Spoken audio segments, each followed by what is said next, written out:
Hey, what's up everyone? Morey Croson here, and today we're going to be going over the benefits of contrast training and why I do it, and we're going to start the video right now.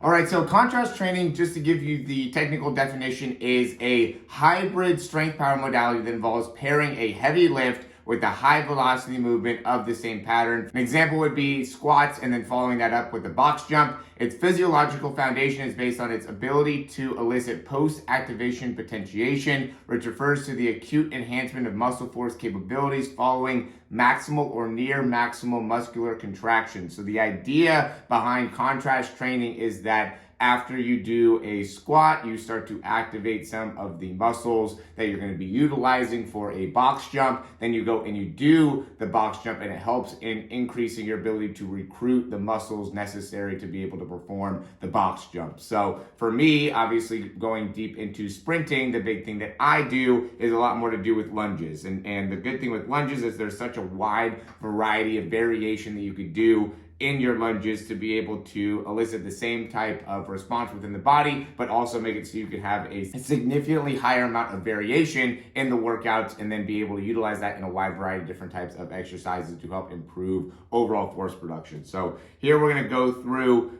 walking lunges here.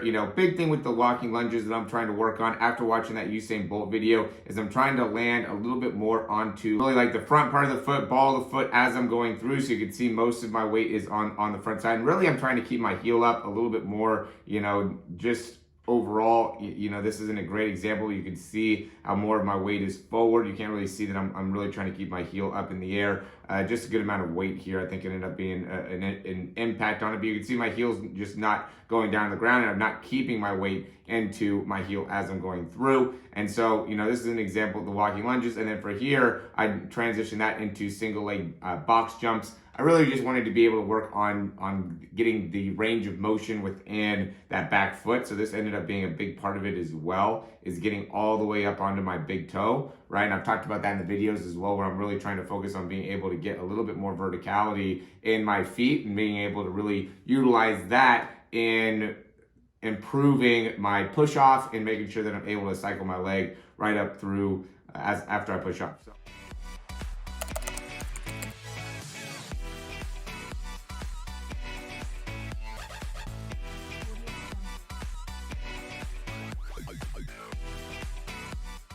So I cycled this with single leg box jumps. Also, just went and got a person to come and do some videos for me. And so I thought it would be good to be able to get some cool jumps here. And I thought single leg, 30-inch single leg box jumps would be not a bad thing to do.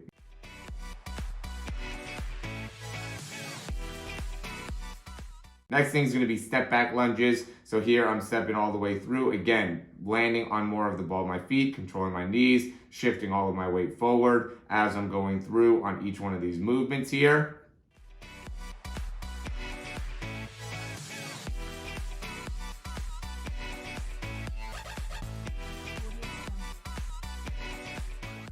I'm going to quickly interrupt this video just to say if you like the information, go ahead and click that thumbs up, subscribe to the channel, and we're going to hop right back in the video.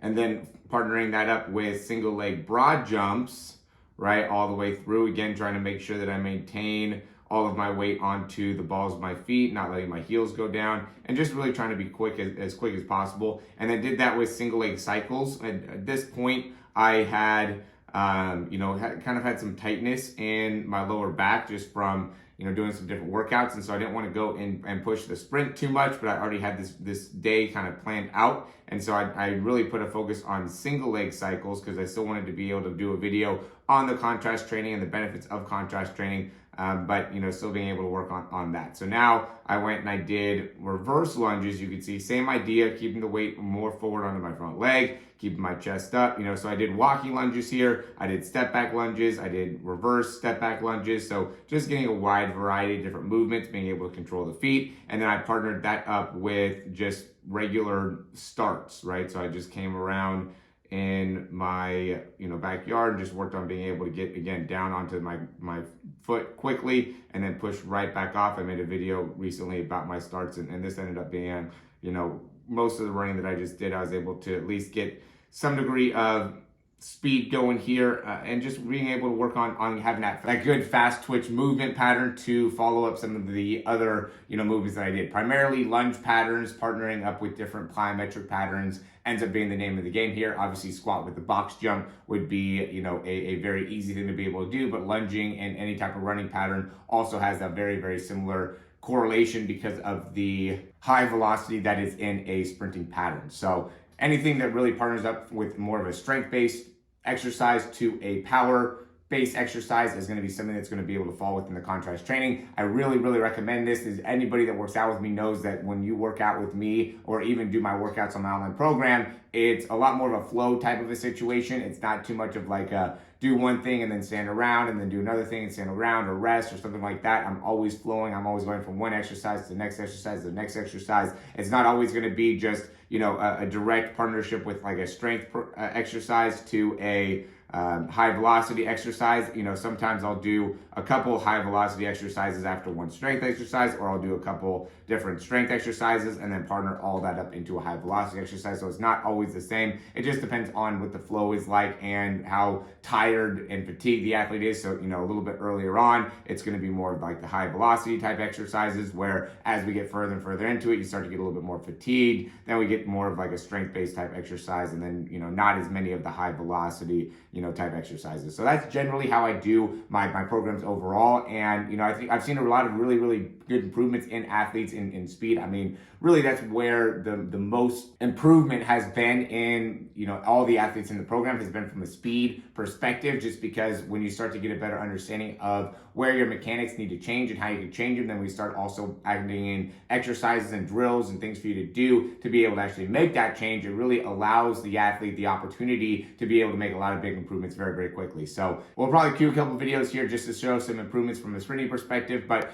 big thing here is just put a focus on technique. It's super important here to be able to improve speed, and then also add some variability within your training. Don't only do strength training. Don't only do, sprinting training, or don't only do stuff on the field or stuff in the gym. You want to be able to vary where it is that you're training. Sometimes I do field work, sometimes I do, more of a gym type session, sometimes I do more of a plyometric type session. So it always depends based off how my body's feeling and what ends up being the main things that I want to be able to focus on that time. So make sure that you're changing things up, making sure that you're doing the right research to be able to actually get the improvements that you're looking for from a speed perspective. And as always, guys, if you like the information, go ahead and click that thumbs up down below. Subscribe to the channel if you haven't already. And like I said, if you are interested in improving your mechanics, check out that speed breakdown down below. That really helps you out a ton. You can either do the speed breakdown or the speed program. Either one puts a huge emphasis on your ability to improve your mechanics and just get a coach to be able to actually help you out understanding what are some of the main things that you need to do within your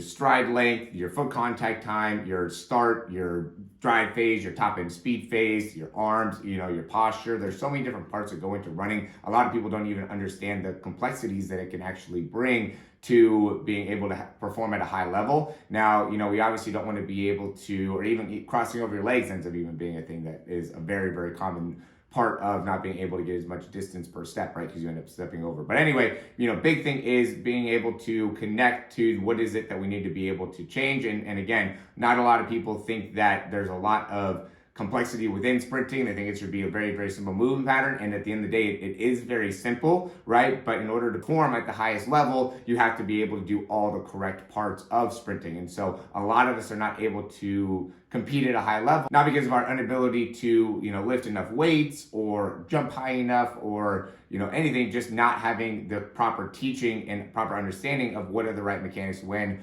running is really the primary reason why that ends up being an issue. So as always, guys, check out the description down below. Speed breakdown, speed program, either one of those are going to provide massive value for you and really make it so you can improve tremendously within your sprinting. So as always, thanks for watching the videos. If you're still watching right now, click that thumbs up. That helps us out a ton. Subscribe to the channel, and we'll talk to you soon.